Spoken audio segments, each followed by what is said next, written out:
రామాయణం గురించి తెలిసిన వారికి అందులో రావణుడు సోదరుడైన కుంభకర్ణుడి క్యారెక్టర్ గురించి కొత్తగా చెప్పాల్సిన పని లేదు. కుంభాలు తినడం, తిన్న వెంటనే కంటి నిండా నిద్రపోవడం అతని టాలెంట్ కాబట్టి అందరికీ ఆయన గురించి తెలుసు.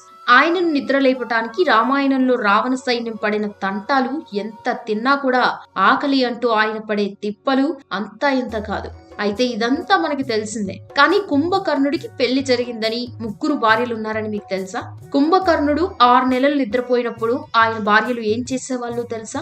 కుంభకర్ణుడి భార్యను రావణుడు ఎలా వాడుకున్నాడో తెలుసా? చివరికి కుంభకర్ణుడు ఆయన 3 భార్యలు ఎలా చనిపోయారో తెలుసా అనే విషయాలు ఇప్పుడు మనం ఈ వీడియోలో తెలుసుకుందాం. సో ఫ్రెండ్స్, ఈ వీడియో చాలా అంటే చాలా ఇంట్రెస్టింగ్ గా ఉంటుంది కాబట్టి స్కిప్ చేయకుండా చివరి వరకు చూడండి.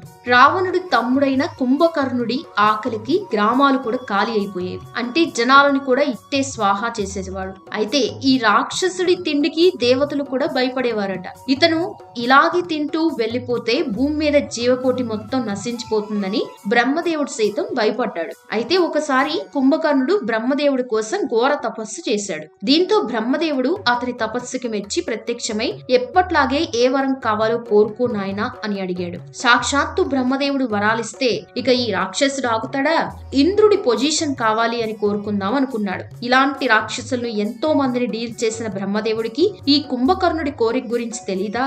అందుకని ఈ రాక్షసుడు ఏం కోరుకుంటాడో ముందుగానే పసిగట్టి సరస్వతీ దేవిని కుంభకర్ణుడి నాలుక మీదకి పంపించాడు. కుంభకర్ణుడు వరం కోరుకునే సమయానికి సరస్వతీ దేవి అతని నాలుక మీదకి ఎక్కి ఇంద్రాసన్ అని కోరుకునే బదులు నిద్రాసన్ కావాలి అని కోరుకునేట్టు చేసింది. బ్రహ్మదేవుడు కూడా ఎంతో సంతోషంగా తదాస్తు అని వరమిచ్చారు. అయితే ఈ విషయం పెద్దన్నయ్య రావణాసురుడికి తెలిసింది. తన తమ్ముడు ఎప్పుడు నిద్రపోతుంటే ఇక తన పనులు ఎలా గడుస్తాయి అని అనుకున్నాడో ఏమో.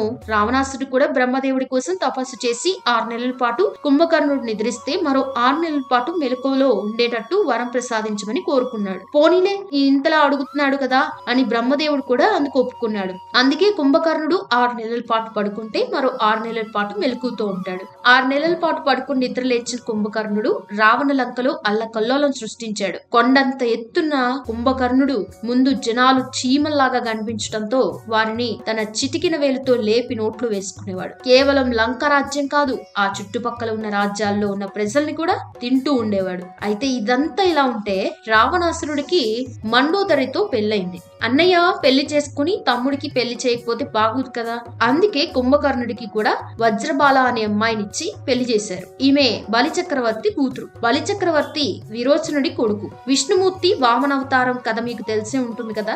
ఇక తెలియని వాళ్ళ కోసం షార్ట్ కట్ లో చెప్పేద్దాం. గర్వంతో విర్రవీగుతూ ఉన్న బలిచక్రవర్తిని గర్వభంగం చేయటానికి విష్ణుమూర్తి మరగుజ్జు అవతారంలో ఈ భూమి మీద అడుగుపెట్టి బలిచక్రవర్తిని 3 అడుగులు నేలేమని అడుగుతాడు. అందుకు బలిచక్రవర్తి సంతోషంగా ఒప్పుకుంటే వామనుని అవతారంలో ఉన్న శ్రీ మహావిష్ణువు 1 అడుగు భూమి మీద, మరో అడుగు పాతాళంలో, మరొక అడుగు బలిచక్రవర్తి తల మీద వేసి పొగరు దించారు. ఆ సమయంలో వజ్రబాల కూడా అక్కడే ఉంది. ఆయుధాలని తయారు చేసే టాలెంట్ వజ్రబాల సొంతం. రావణాసురుడు నిర్ణయించుకున్నాక పెళ్లి కాకుండా ఉంటుందా? కుంభకర్ణుడికి వజ్రబాలకి అనుకున్నట్టుగానే పెళ్లైంది. ఆమె లంక రాజ్యంలోకి అడుగు పెట్టిన తర్వాత పెద్ద పెద్ద ఆయుధాలను తయారు చేయడం మొదలు పెట్టింది. ఇక కుంభకర్ణుడికి వజ్రబాలకి 2 పిల్లలు కూడా ఉన్నారు. ఒకరి పేరు కుంభ, ఇంకొకరి పేరు నికుంభ. భారీ సైజులో ఉండే ఈ కుంభకర్ణుడికి ఇంకో 2 పెళ్లిళ్లు కూడా అయ్యాయి. ఒక భార్య పేరు కర్కటి, ఈమె కూడా ఒక రాక్షస రాకుమారి. ఆమెను చూసిన వెంటనే మనోడు లవ్ లో పడిపోయి పెళ్లి చేసుకున్నాడు. ఈ దంపతులిద్దరికి భీమాసురుడు అనే కొడుకు పుట్టాడు. అయితే కర్కటి కుంభకర్ణుడితో పాటు లంక రాజ్యంలో ఉండదు. ఆమె చనిపోయే వరకు ఒక పర్వతం మీదే ఉంది. ఇక కుంభకర్ణుడు 3వ భార్య పేరు తదిత్ మాల. ఈమె కుంభాపూర్ రాజ్యంలోని మహోదర్ అనే ఒక రాజకూతురు. ఈమె మాత్రం లంకలోనే ఉండేది. అయితే వజ్రబాలకి ఆయుధాలు తయారు చేయడం గొప్పగా వచ్చు కాబట్టి తన రాజ్యంలో సైనిక ఆయుధాలని తయారు చేసి బాధ్యతను ఆమెకి అప్పచెప్పాడు రావణాసురుడు. అలా ఆమె బిజీగా ఉండగా కుంభకర్ణుడు 3వ భార్య తదిత్మాల అతగాడి కోసం 6 నెలల పాటు రకరకాల పిండి వంటలు చేస్తూ ఉండేది. 6 నెలలు పడుకొని లేచిన తర్వాత వీర ఆకలితో ఉంటాడు కాబట్టి అతని ఆకలి తీర్చడానికి 3వ భార్య వంట చేస్తూనే జీవితం గడిపింది. నిజానికి రావణాసురుడు కుంభకర్ణుడు మొదటి నుంచి రాక్షస రాక్షసులు కారుండయి, ఒక శాపం కారణంగా వాళ్ళు రాక్షసులు అయ్యారని పురాణాలు చదివి ఉంటే తెలిసింది. వీళ్ళిద్దరూ శ్రీ మహావిష్ణువు ద్వారపాలకులు, జయ విజయములు. ఒకసారి సనందన్, సనాతన, సనత్ కుమార్ అని నలుగురు మహర్షులు విష్ణుమూర్తిని కలవడానికి వచ్చినప్పుడు ఈ ద్వారపాలకులు వాళ్ళని అడ్డగించి అవమానించారు. వెంటనే ఈ సనాది ఋషులు, అరే బాబు, మీ ప్రవర్తన రాక్షసుల్లో ఉంది, మీరు ద్వారపాలకుల కంటే కూడా రాక్షసుల్లానే బాగుంటారు, మీరు రాక్షస జన్మనెత్తి చావండి అని శపించారు. అప్పుడు జయ విజయులకి తాము ఎంత పెద్ద తప్పు చేశామో అర్థమైంది. వెంటనే ఆ ఋషుల్ని క్షమాపణలు వేడుకున్నారు. ఆ మునీశ్వరులు, మాకు శాపం వెనక్కి తీసుకోవడం రాదు, కానీ 3 జన్మల వరకు మాత్రం మీరు రాక్షసుల్లా పుట్టండి అని శాపంలో కాస్త డిస్కౌంట్ ఇచ్చారు. ఈ 3 జన్మల్లో మీకు శ్రీ మహావిష్ణువు ముక్తిని ప్రసాదిస్తారు, ఇంతకన్నా మీకు కావాల్సింది ఏముంది అని ఆ నలుగురు ఋషులు అన్నారు. ఇక వారు రాక్షస జన్మనెత్తిన తర్వాత రాక్షస బుద్ధి చూపించకుండా ఉండరు కదా. కుంభకర్ణుడు గత జన్మలో విష్ణుమూర్తికి ద్వారపాలకుడే అయినప్పటికీ కూడా రాక్షసుడిగా పుట్టిన తర్వాత అతనికి గర్వం పెరిగి విష్ణుమూర్తి మీదే యుద్ధానికి వెళ్ళాడు. దేవి భాగవతం ప్రకారం కుంభకర్ణుడు విష్ణుమూర్తితో 5000 సంవత్సరాల పాటు యుద్ధం చేశాడని చెప్పబడింది. పురాణాల ప్రకారం పూర్వజన్మలో కుంభకర్ణుడు వధు అనే ఒక అసురుడిగా జన్మించాడు. అతని తమ్ముడు కైటబ్. శ్రీ మహావిష్ణువుతో వీళ్ళిద్దరూ యుద్ధం చేసి 5000 సంవత్సరాలు గడిచిన తర్వాత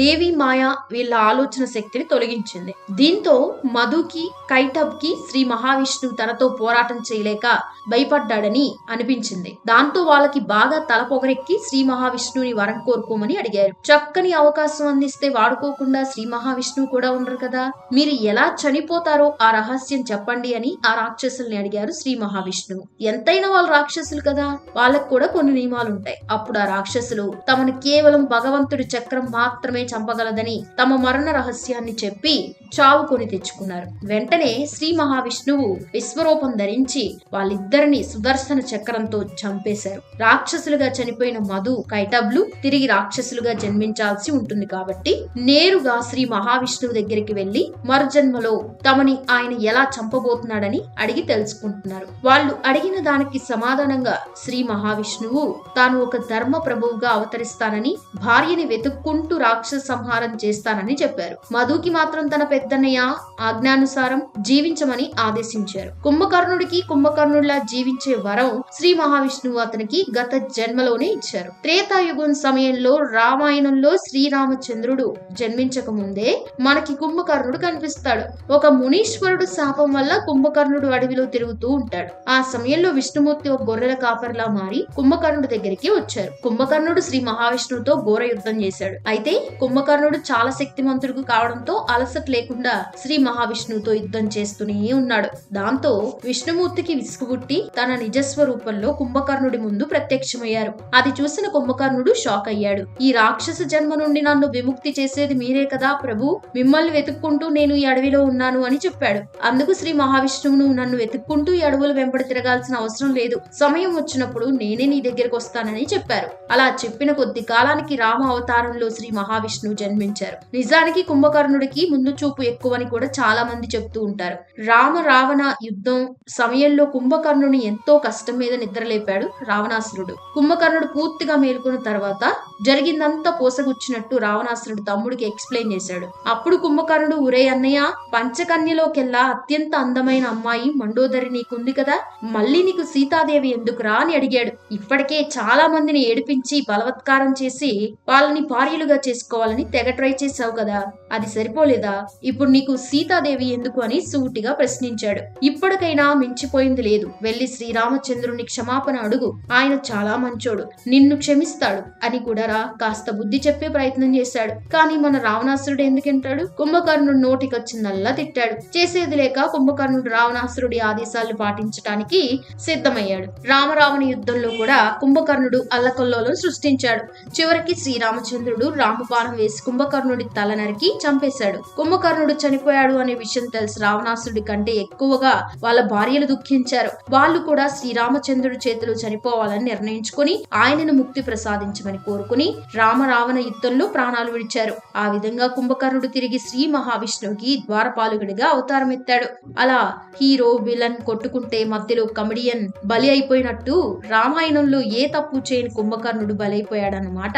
చూసారుగా ఫ్రెండ్స్, ఈ స్టోరీ మీలో ఎవరికైనా ఎవరికైనా తెలిస్తే కింద కామెంట్ సెక్షన్ లో కామెంట్ చేయండి. వీడియో నచ్చితే లైక్ చేయండి, షేర్ చేయండి, ఛానల్ ని సబ్స్క్రైబ్ చేసుకోండి. Thanks for watching.